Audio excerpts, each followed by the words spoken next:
Бүгінгі проблема ертеңде бар. Бүгінгі шахуат ертеңде бар. Бүгінгі шахуат ертеңде бар. Бүгін сен азғырып жатқан шайтан ертеңде сен азғырады.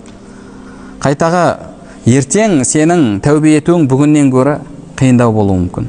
Неге? Өйткені адам күнә істеген сайын жүрегі қатая береді, жүрегі қарая береді, білесіздер. Ал жүрек қатайған сайын, жүрек қарайған сайын тәубе ету қиындай береді. Тәубе ету қиындай береді. Мысалы, біреу намазды тастаса, басында қиналады. Намазды тастаған адам басында қиналады. Бір намаз өткен кезде қиналады.